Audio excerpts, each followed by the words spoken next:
Hari Om Tat Sat. In the last video, we saw Arjuna making his requests to Lord Krishna in chapter 11, verse 46 of the Bhagavad Gita. Arjuna requested the Lord to revert back to his four-arm form because Arjuna was finding it very difficult while he appreciated the universal form of the Lord and saw so many wondrous things in this universal form. At the same time, the universal form is also responsible not only for the creation in this universe, it is also responsible for the destruction in this universe. And Arjuna was not able to handle this what you call this vision of these things which are being constantly destroyed in this universe, more so on the battlefield when Arjuna is witnessing the destruction or the death of so many loved ones on this battlefield. So Arjuna has requested the Lord to withdraw the universal form and show him the very pleasing four-arm form which he described in verse number 46. So today we will carry on with verse 47 when the Lord answers Arjuna's request. So Krishna says, first of all, you wanted to see the Vishwarupam, you wanted to see the universal form, and I blessed you with that vision. But now you say that you cannot handle that fear, that bhayam of seeing this destruction. So the Lord says, I will withdraw that universal form and I will show you my pleasing form. So Lord says here in verse number 47, chapter 11, Atma Yogat. Atma Yogat means the Lord is saying, through my power of yoga. The Lord is the master of yoga. Yoga is one of the powers of the Lord. So he says, through this power, idam, this param, supreme rupam, this supreme form. Which form? Vishwarupam, the universal form. So the Lord is saying, through my own powers and as per your request, I have shown you this what we call the universal form, Param Rupam, the most supreme form. Darshitam has been shown to Tvam, to you Arjuna, Maya, by me. The Lord is saying, by your request and by my powers, I have revealed this universal form to you. So as per what you prayed, I have answered your request. So Atma Yoga is the power of the Lord to reveal or withdraw his universal form as he wishes. For devotees who have reached the highest spiritual state through dedicated sadhana, spiritual practices, Lord by his grace reveals his universal form. But to those who have no faith or devotion, in the Lord, they will not get the vision of this universal form. So, to attain the universal form of the Lord is to wait for his grace. And his grace is for those who sincerely seek him. So Lord reveals to Arjuna why he has graced Arjuna with the vision of the universal form. He says, because prasannena, because I have been very pleased with your devotion, with your surrender. So Arjuna is totally devoted to the Lord, is totally surrendered, and the Lord, being pleased with this devotion and surrender, has revealed the universal form. So the Lord goes on to say in verse 47 that this Vishwarupam revealed to you, he gives 4 descriptions of this Vishwarupam. So the Lord says, Yat, which is Tejomayam. This Vishwarupam is Tejomayam. It abounds in radiance. It is the most brilliant form. Why? Because it consists of everything that has effulgence in this creation. It is the total sum of the sun, the moon, billions of stars, everything that has effulgence. The totality is this effulgence of the universal form. So he says this universal form, the first description is Tejomayam. It abounds in radiance. Second, it is Vishwam, it is cosmic, meaning it consists of everything in creation. So everything that is in creation is found in this universal form, and therefore it also involves creation, it involves dissolution also. Third description of this universal form, the Lord says it is anantam, it is infinite, it is limitless. So when we say infinite, is in both aspects of uh, space and also time. There is no time limit because this universal form existed yesterday, it exists today, and it will continue to exist tomorrow. And it is also infinite in terms of space because there is no beginning, there is no end to this universal form. And the final description the Lord gives of this universal form is that it is adhyam, it is primeval, meaning it is the very first thing in creation. First thing came the universal form, then from the universal form came all these various forms, shapes, sizes, colors, etc. So the universal form can be said to be the seed of the creation or the womb of the creation. And then the Lord also says that this universal form, na drishta purvam. Drishta purvam. Drishta means seen, purvam before. Na drishta purvam has not been seen by anybody else before. Tvat anyena, other than you.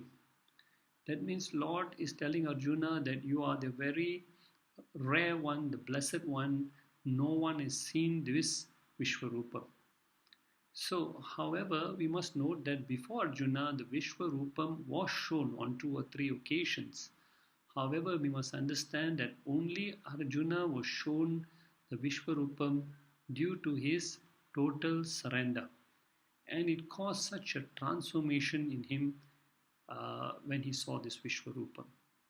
So that brings us now to verse number 48. Now, every devotee who sincerely practices sadhana with a single pointed devotion will attain some vision of the Lord and also attain ultimate moksha. So there is no doubt that having a strong sense of devotion is very crucial for a devotee to attain the highest spiritual level. And by having that devotion, he will attain the grace of the Lord and be taken to the next level of spirituality. So here, Lord Krishna wants to highlight bhakti or devotion as the single pointed, unconditional devotion. Devotion must not come with conditions, it must be unconditional. Surrender must be unconditional in order to attain or to gain the grace of the Lord. So, although all types of sadhanas or spiritual practices are important, we must note that bhakti or unconditional sincere devotion must be the foundation of all sadhanas. And we will see more of this bhakti explained in detail in the next chapter, chapter 12, which is entitled Bhakti Yoga. So the Lord says now, na Veda, not by the Veda, by the what we call by the 4 Vedas, Yagnir, by sacrifice, of Adhyayanir, of study. So the Lord is saying, not merely by just reading the scriptures, getting to the meaning of the scriptures, and just being very knowledgeable about the scriptures. If you have the knowledge, but you don't have the devotion in you, so mere knowledge is not enough. Na dhanir, not by just giving tons and tons of charity. If you think that you are going to get the grace of the Lord just by giving a lot of charity involving food, money, or clothing, na kriyabir. Kriyabir means performance of rituals. So we think that by performing many daily pujas, prayers, rituals, going on all kinds of pilgrimage. We think the more that we do, we will attain the grace of the Lord. But here the Lord wants to point out that devotion in everything that we do. Study the scriptures with devotion, we give charity with devotion, we practice rituals with devotion. So the missing link is devotion. That is what the Lord wants to point out in this verse. Na tapobir, not by keeping austerities, just because we keep, and here Lord even singles out ugrahe, severe austerities. So sometimes we think if we practice the more severe the austerity, the more the Lord will shower His grace on me. The Lord says no, not by the performance of severe austerities. So the Lord goes on to say, so He's identified these few sadhanas, that is study of the scriptures, charity, giving of charity, danir, kriyabir, performance of rituals, tapobhir, performance of ugre tapobhir, performance of severe austerities.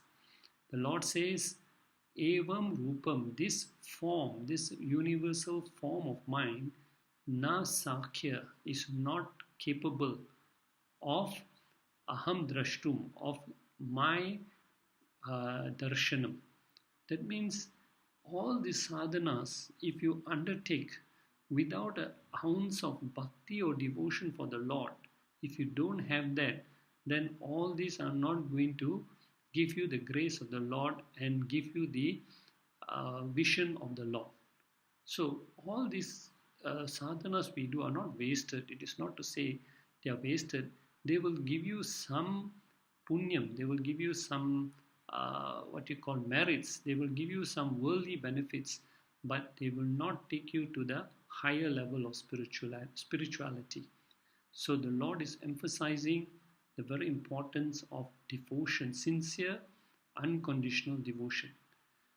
So the Lord says, Twa anyayena, other than you, Kuru Pravira. He addresses Arjuna as the valiant among all the Kurus, the most mighty among all the Kurus. So the Lord says that He wants Arjuna to understand that this devotion, this vision of the universal form has been granted to Arjuna because of his sincere surrender and devotion. And whatever sadhana or spiritual practices we take up must have this element of sincere devotion, unconditional devotion. So that brings us to verse number 49 also. So in verse number 49, the Lord goes on to say, Te, meaning Arjuna, ma vyatha. Ma vyatha means, may you cease to be distressed. So I understand that you are unable to take this destructive form of my universal form, the destructive portion of my universal form. But Arjuna, may you cease to be distressed. Ma bhava, cease to be bhava in a state of vimudha, state of bewilderment, agitated mind. So don't be confused, don't be distressed. Why is that? Why the Lord understands? He says, your distress and confusion has come about drishtva, upon seeing mama rupam, my universal form. And immediately, when the universal form was revealed, Arjuna immediately saw so many things simultaneously. So the Lord is comforting Arjuna, don't be distressed, don't be bewildered on seeing this universal form, which is idrik ghoram. Idrik means so ghoram, so frightening, so terrible. But who is it frightening and terrible for? It is frightening and terrible for those people whose minds are not prepared through the proper spiritual practices. So it is not easy to accept. It's easy to accept creation. It is easy to accept the wondrous things in this creation. But a mind which is not prepared cannot comprehend the destructive nature of the Lord. So the Lord goes on to say, prapashya. Pasha is to see. Prapasha means when the word pra is added as a prefix to prasha, it means to clearly see. So the Lord is saying, now may you prapasha, may you clearly see, may idam, my this rupam. Which rupam? The original rupam, the rupam which you have asked for, the pleasant rupam. Punaha, once again. So you have requested now to see this pleasing four-arm form of mine. The four-arm form of the Lord is the form that people go to temple and worship. The form that has the four hands, holding the discus, holding the mace and all that. So the Lord says, may you now, I'm going to now take away this universal form, and I'm going to show you my four-arm form. So may you behold this four-arm form of mine, and therefore when you see this form, vyapetabi, may you be free from fear. Right? May you be free from fear. So then your mind will be prita manaha. It will be very relaxed. You will have a cheerful mind. So Lord now is withdrawing his universal form. He is changing back to give Arjuna a vision of the four-arm form. And therefore we see in verse number 50, Sanjaya now describes what is happening. Because Arjuna is not able to speak. Krishna is changing back from withdrawing his universal form, going back to the four-arm form. So now Sanjaya Vacha, Sanjaya says, Vasudeva is Lord Krishna. So even Sanjaya now has realized the glorious nature of Krishna. Iti uktva, Vasudeva or Lord Krishna, iti uktva, he uttered these words to Arjuna. What are the words? Once again, by uttering these words, he darshayamasa, he showed the four-arm form, swakam rupam, that is the what we call the human, so-called human form, which is the four-arm form holding the mace, the discus, the head adorned with the crown, and wearing the garlands and the yellow cloth and all that. So Krishna spoke these words to Arjuna to assure him that he will revert back to his four-arm form, which will bring a lot of comfort, a lot of what we call peaceful mind to Arjuna. So Sanjaya is saying he spoke these words to Arjuna, and he showed him the four-arm form. And enam, this one form, even bhitam, because of the fear in Arjuna's mind, and that fear would take some time to go away. So Sanjaya is saying slowly as he is changing his form, because of Arjuna's fear in seeing the Vishwarupam, asva sa yamasa, asva sa yamasa, which is to console him. So the word asva sa yamasa means the reason Krishna withdrew his universal form is because of the fear that Arjuna had in seeing the universal form, and in order to console him, he went back to show him the four-arm form. So he says, Punaha, once again, Bhutva became Saumya Vapur. Saumya Vapur means the very serene, the very pleasing form. The word Saumya means sweet. So in there is what you call 8 verses of a recitation called Madhura Ashtakam. Madhura Ashtakam. Madhura means the sweet form of the Lord. Ashtakam is 8 verses, and Lord Krishna is glorified in this stotram. It's a very beautiful, what we call a prayer to the Lord. It's called Madhura Ashtakam. You can go on to YouTube and key in this word Madhura Ashtakam and hear this beautiful salutation or prayer to the Lord in these 8 verses. One of the verses goes like this: O Krishna, your lips are sweet and charming, Your face is sweet and charming. Your eyes are sweet and charming. And your laughter is sweet and charming. Your heart is sweet and charming.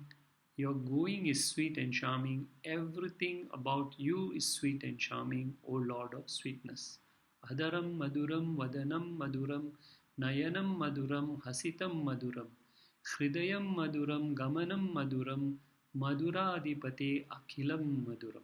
Beautiful chant to worship the Lord. So, Mahatma, Sanjay uses the word Mahatma. Krishna is also glorified by Sanjaya as Mahatman, meaning the most exalted one, the most auspicious one. So now what do we mean by when we say that Krishna withdrew the universal form? So we must understand that the reason why the devotee is unable to witness the universal form is because of the dirt in our mind, because of the ego, anger, jealousy, pride. We are unable to appreciate the presence of the Lord. And because our mind is not focused, it is not single pointed, it is running helter skelter. So when we say that Arjuna had all these negative qualities in him, the Lord removed these qualities and Arjuna was able to experience this universal form. So now when we say the Lord is going back to his original form, he's withdrawing his universal form, which means all these impurities were put back again into Arjuna. So Arjuna had this, being a human being, no doubt he had surrender and devotion for the Lord, but because of all these other impurities, he was unable to witness the universal form of the Lord. So this is what Krishna was doing.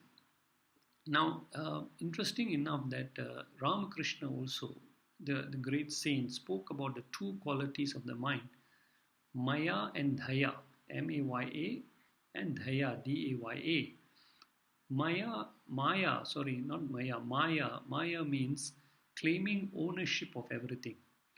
Only being able to focus on what is mine, my body, my family, my possession. And our vision of love is limited to the boundary of our family. That is Maya. And Dhaya is when we extend our love beyond the boundary of our house to all others. So instead of just being very restrictive in our love within the boundaries of our family, we should be able to expand that love into having a love and appreciation for everything else beyond the boundaries of our family. So when only we can do that, then only this ego, this negative qualities in our mind go away, and that's when we will be able to appreciate the presence of the Lord everywhere. So now Sanjaya has described what's going on, and then Arjuna now starts to see Krishna in his pleasing form. So from verse 51, in verse 51, Arjuna will now speak in what he is experiencing. So he says, Janardana. Janardana is another name for Krishna. And this word Janardana has got two words here. Jana means by people. Ardana means the one who is worshipped.